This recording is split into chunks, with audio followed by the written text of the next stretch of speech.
Hello, everyone. Dr. Eames here. What I'd like to talk to you about this time is some of the stereotypes and the realities, really, of the parallel worlds that we see men and women in America growing up in.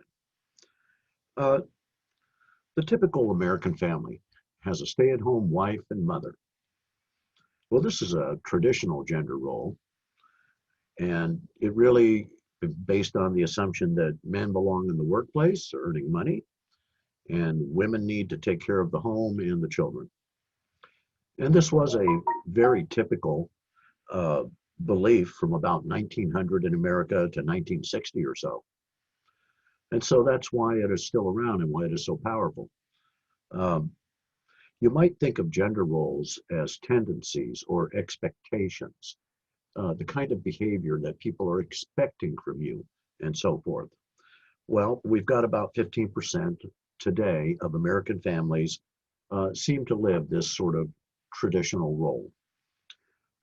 Women's status in society is equal to men's. Well, that can't be true. Less than 5% of Fortune 500 companies, for one thing, are women.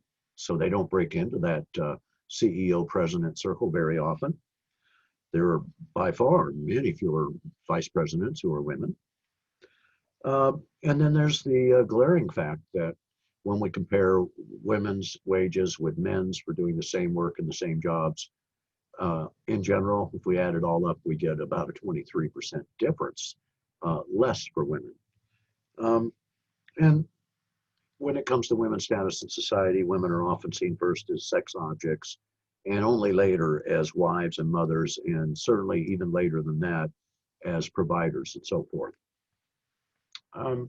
This one here, women are too emotional and soft to be real leaders. Well, this is a really powerful stereotype, of course, and it's contributed to holding women back and suppressing women's rights and so forth. It's still widely held by many men today, and also some women. Real men don't cry. This is a widely held stereotype about men. It causes many men actually to suppress their feelings and to develop, indeed, feelings of anxiety. And it can often lead to health problems when you bottle things up like that. It goes along with the notion that, well, real men are in control of the situation. Well, this stereotype comes right out of our patriarchal culture. And our patriarchal culture is something that I'm going to lead into and talk about a bit. But there certainly is the implication here that men are superior. And the truth of it is, the reality is that today's women will often not put up with the controlling behavior that comes out of these attitudes that real men don't cry and real men are in control of the situation. There are some basic assumptions about our culture that are very patriarchal, and they go back to the founding of the country and even before that. Indeed, Western culture. And when we look at Western culture and go pretty far back, as far as anyone realizes or knows what's out there, women have traditionally been viewed as an almost separate species of humans, particularly by the men. And quite often is the assumption that because they're not really humans, they're something different other than men, that they must be inferior.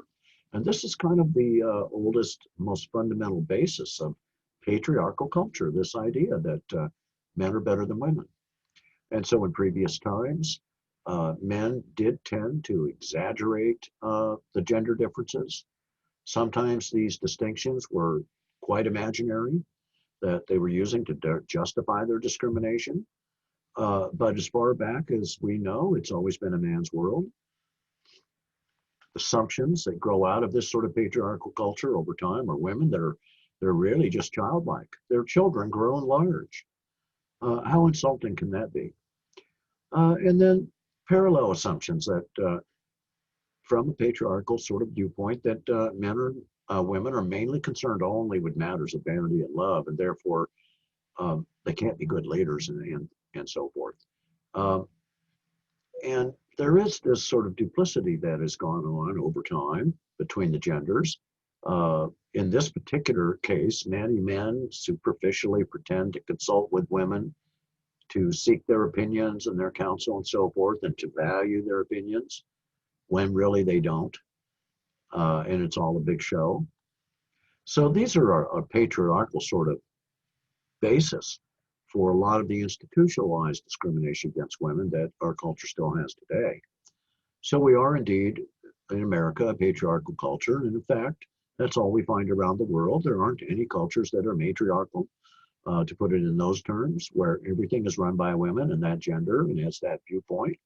We just simply don't have that, particularly in the West. So it is a social system where descent and succession of rule, and who has the power, in other words, in the beginning, certainly men, using muscle and brute strength, but over time becoming institutionalized when muscle and brute strength are no longer the requirements of the day. The advantages for men, therefore, are written into laws and practices and cultural norms that affect every sphere of life. It's changing today, particularly beginning in the 1960s when we had the first really huge in modern times social revolutions.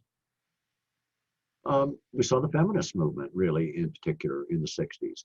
I mean, remember, women didn't even get to write the vote until 1922, something like that. Couldn't even enter into a legal contract, had no real legal rights.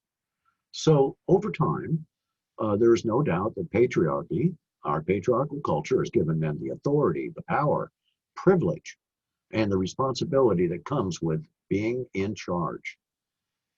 And women's privileges and rights have always revolved around being provided for and being protected and being considered, if not a different species entirely, that they were certainly a species that needed to be doted over and protected, but certainly weren't capable of being the decision makers or providers. So patriarchal culture has at its heart, people are judged on how well they fulfill those gender roles. So the expectations that people have, what they expect that your behavior should be according to the norms. And that puts a lot of pressure on individuals in any given society. And it certainly, you can, I'm sure, see the effects in your own lives growing up in America. There's so many stereotypes, and much of what I've been talking about is stereotypical thinking.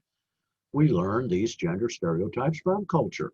We get them at home, but certainly we also get them at church, and then we get them at school.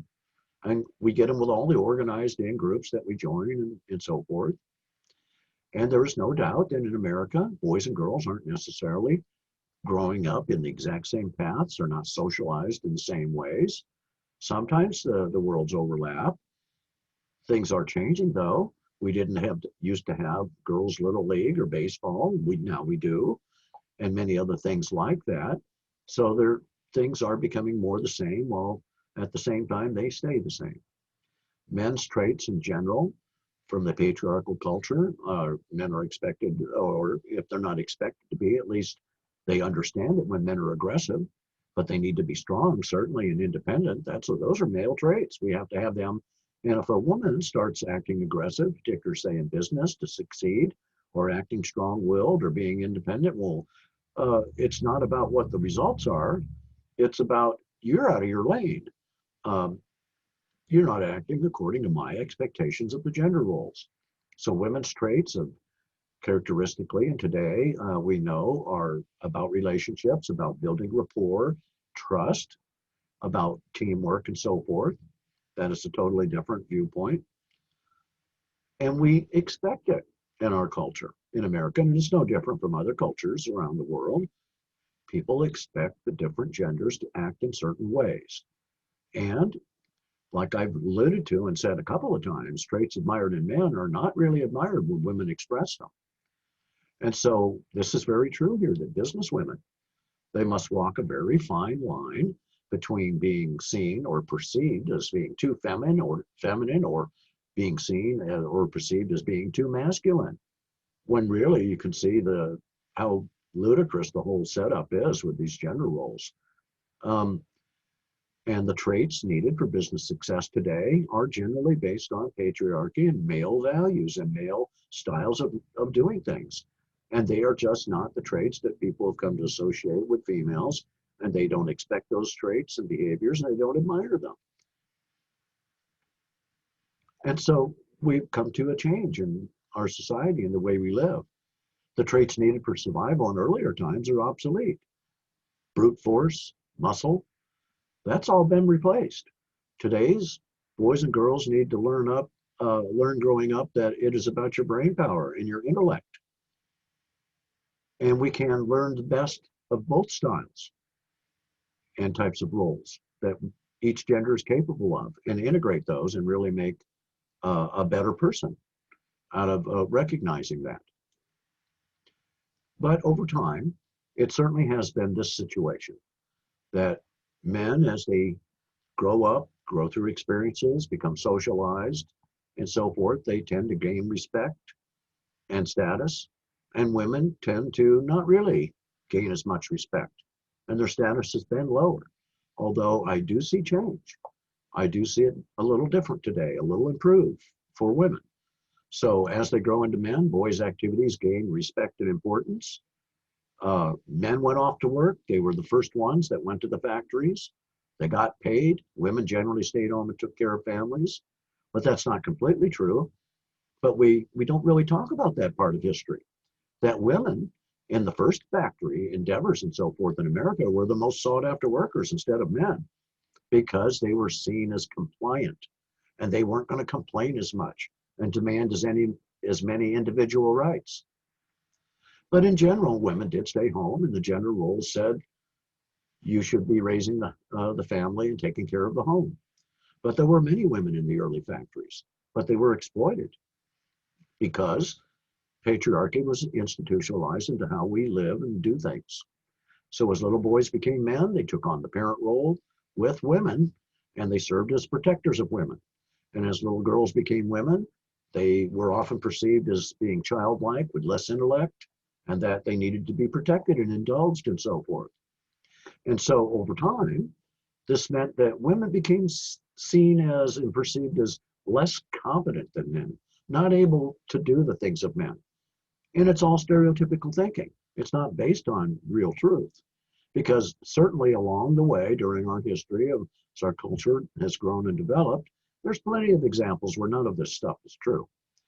But as we've learned about stereotypical thinking, it's very hard to change people's minds about many things. And cultural gender roles are so powerful. We tend to discard the evidence right in front of us or say, oh, that was luck or that was chance or 1 in a million times. So men take the lead and dominate in more subtle ways today, a little bit. They interrupt a lot more in mixed conversations. Interrupting is a tactic of power. It gives you control. And it's very much an aggressive tactic, and therefore it's a male tactic. And we see a lot more interrupting with males in general than we do with females. And if we are working together in teams or committees or just in groups, and we're having a conversation, a topic introduced by a woman might be regarded as, oh, something tentative, and maybe you'll talk about it, and maybe you won't. While often topics that are introduced by males are treated as something you've got to look at and examine and so forth, and probably or maybe pursue. And it is interesting, this last little observation, that men use humor to try and take the lead sometimes. It's one tactic, like interrupting, trying to be funny and then use that to sort of stay in control. And so men use humor to take the lead, and women pretend to enjoy it. Okay, folks, that's all I want to talk about this time. I'll talk to you again soon.